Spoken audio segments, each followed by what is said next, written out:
Hello children, today I will discuss the explanation of last para of page number 1008. Also known as Madhubani paintings, these derive the name from the place of their origin, Madhuban, which means forest of honey. This is Mithila's largest district and one of the main center of this art form. You know children, this is also famous as Madhubani painting. The Madhubani painting take the name from the origin place of this painting, that is Madhuban, which means the forest of the honey. And this is one of the largest district of the Mithila, and it is also called the center of this art, means the center of the painting. This region is relatively isolated and consequently a fertile ground for artistic activity and spiritual pursuit. This region is isolated. Isolated means not connected to others.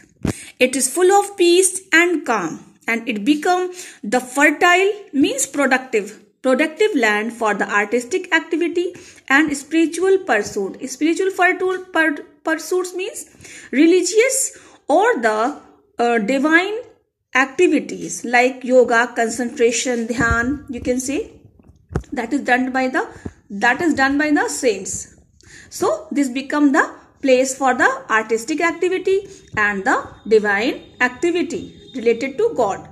This region is believed to be the birthplace of Sita and land where Vedic learning has flourished. It is also said that this place is the birthplace of Sita, and here the Vedic learning means the learning of Vedas has flourished so much. Flourished means growth.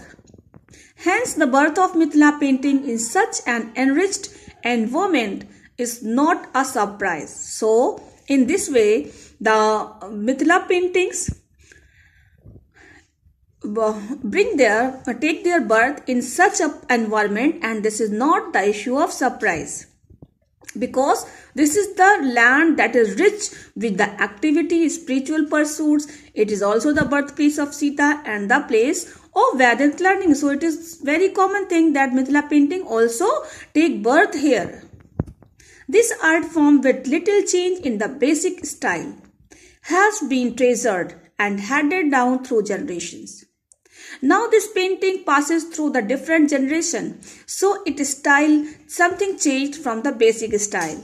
This form of painting began as a domestic preoccupation. Preoccupation means occupation, business, the source of income. So now it is taken as a source of income. People make the painting as a source of income. They sell it and get money for their family, whereby women decorated their huts with abstract motifs. Each tribe, children, you see here clearly? I hope it will be clear. Yet each tribe has its unique style, symbols that originated from its distinctive culture. So later it is taken as the preoccupation for the earning of money, but earlier women used this painting for decorating their houses with picture, with making the different pictures and patterns on the wall and floor. Yet each tribe has its unique style, and each tribe means each group of the people has their own style, and it is shown in their paintings. So their paintings are the symbol of their culture that is different to each other. These wall paintings are written in three areas of the hut. The first is the place of worship. Here the icons of the household deities are placed. The second is the inner room. The third, the heart of the hut. This room has freshly plastered walls on which pictures of God and goddesses are painted. The third is the outer walls of the hut, the courtyard where guests are received. These two are beautified with the paintings. Children, the houses were divided into three parts. First is called the place for the worship, where the pictures of the household means domestic god and goddesses are kept, are made. Second is called the heart of the hut. This is a room that is perfectly plastered and the picture of the god and goddesses are made on the wall. And the third is the place where the guests are welcomed.